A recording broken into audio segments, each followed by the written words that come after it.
Shalom, meus amados irmãos. Hoje eu tô numa tosse danada, mas vamos lá. Daniel, capítulo 24, sinais do fim. Vamos lá, que esse texto é grande. Quando Yahushua ia sair do recinto do templo, vieram os discípulos que queriam chamar-lhe a atenção para toda aquela construção, ou seja, estrutura. Porém, disse-lhe: todo este edifício será deitado abaixo, e não ficará pedra sobre pedra. E quando é que vai acontecer semelhante coisa? Quiseram saber os discípulos mais tarde. Estando ele sentado na encosta do Monte das Oliveiras, que acontecimentos anunciarão o teu regresso e o fim do mundo? Ao que Yahushua respondeu: não deixe que vos engane, porque muitos virão dizendo que são o Mehushai, ou seja, que são o Filho do Criador, e levarão bastante gente atrás de si. Quando ouvirem falar de guerras que começaram, isso não será ainda sinal do meu regresso. As guerras virão, mas ainda não é o fim. As nações e os povos da terra levantar-se-ão uns contra outros, e haverá fomes e terremotos em muitos lugares. Mas tudo isso será apenas o começo de horrores que hão de vir. Então vocês os discípulos, vocês serão torturados, mortos e odiados em todo o mundo, por serem meus. E muitos voltarão para o pecado. Ou seja, depois que vocês forem torturados e mortos, muitos voltarão para o pecado e trair-se-ão e odiar-se-ão uns aos outros. E aparecerão falsos profetas, ou seja, mais tarde ainda, aparecerão falsos profetas que arrastarão muitos para o erro. O pecado andará solta por toda a parte. O amor de muitos esfriará. O amor de muitos esfriará ao teu próximo, em relação ao seu próximo. Mas quem resistir até o fim será salvo. As boas novas do reino estarão pregadas em todo o mundo, ou no mundo inteiro, para que todas as nações as ouçam, e então virá o fim. As boas novas, ou seja, essa palavra, a verdade. Mas por que a verdade tem que ser pregada? Por quê? Portanto, quando virem a abominação desoladora de que o profeta Dayanu falou, instalada no lugar sagrado, ou seja, Rodshua, quem ler isto, que preste muita atenção. Então aqueles que estiverem em Arudá, que fujam para as montanhas. Aqueles que estiverem nos terraços, não entrem sequer em casa para preparar a bagagem antes de partir. Aqueles que estiverem nos campos, não voltem para casa para ir buscar roupas. E ai das grávidas, das que amamentam naqueles dias. Orem para que a vossa fuga não seja no inverno, nem num Shabbos. Para quê? Por quê? Porque haverá perseguição tal como o mundo jamais viu em toda a sua história. Nem nunca mais tornará a haver coisa igual. Se aqueles dias até não foram encurtados, toda a humanidade se perderá. Mas serão encurtados por causa do povo escolhido de Yahu. Então, se alguém disser, então o que acontece? Esse pedaço aqui não está falando do tempo lá dos apóstolos, mas sim de um tempo que virá. Um tempo que virá. Então, se alguém vos disser o Mehushai, ou seja, o filho do nosso Criador, né? Porque quando ele fala sobre a abominação desoladora, está falando sobre o nome do falso inserido no lugar Rodshua. Por isso que vai haver essas questões todas aqui que ele colocou da perseguição e tal. Então o que que acontece? Os Yomim serão encurtados por causa dos escolhidos. Então se alguém vos disser o Mehushihai apareceu aqui, ou está ali, naquela vila, não acreditem, porque se levantarão falsos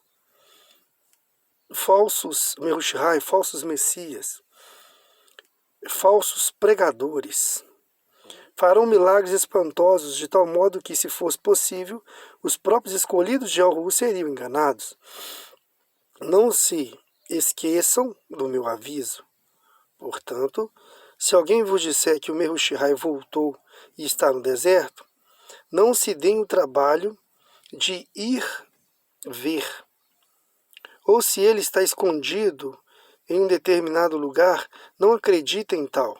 Porque, assim como um relâmpago brilha no Shuamayal do nascente ao poente, assim será a minha vinda quando eu, o Filho do Homem, voltar.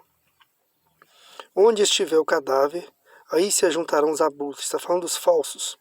Onde eles estiverem, o povo vai se ajuntar. Logo depois da aflição daqueles dias, quais os dias? Os da perseguição que foi falado lá em cima.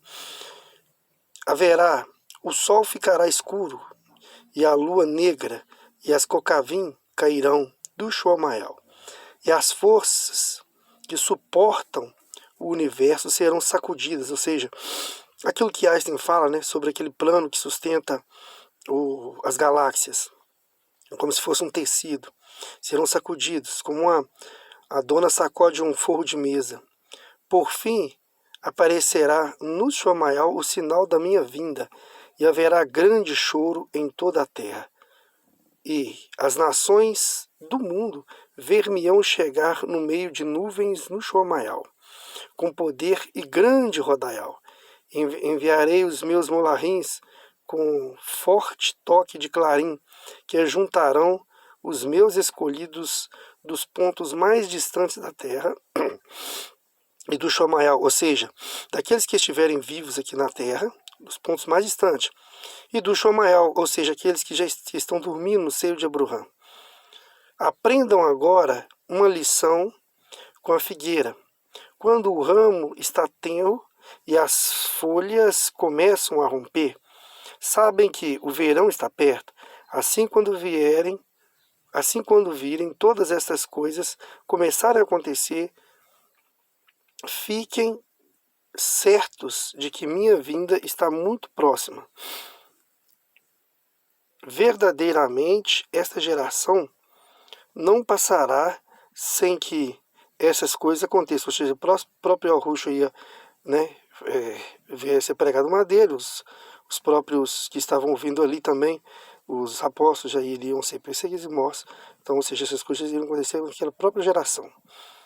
O Shuamayal e Eretz desaparecerão, mas as minhas palavras ficarão para sempre. Contudo, ninguém sabe a data e a hora em que o fim virá. Nem mesmo os querubes, os malahim, nem sequer o filho de Ahu. Só o Pai sabe. O mundo viverá despreocupado, em banquetes, festas e casamentos, como sucedia no tempo de Noa, antes de aparecer aquela grande cheia.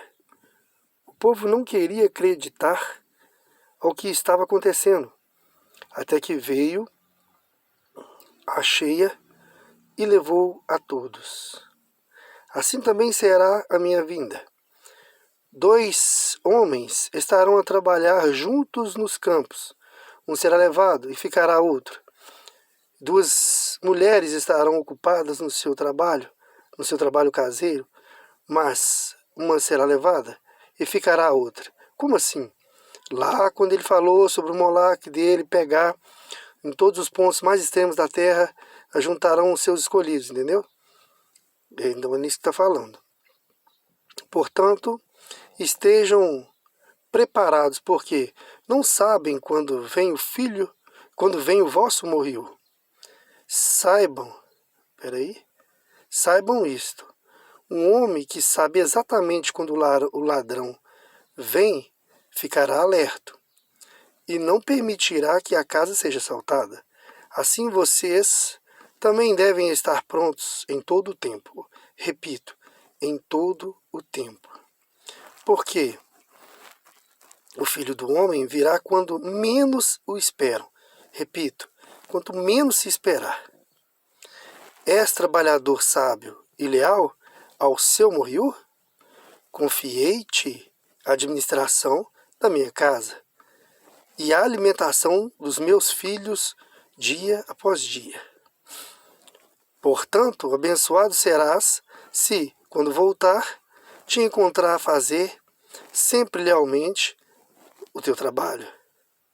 Tais trabalhadores lhe porei sobre o que tenho.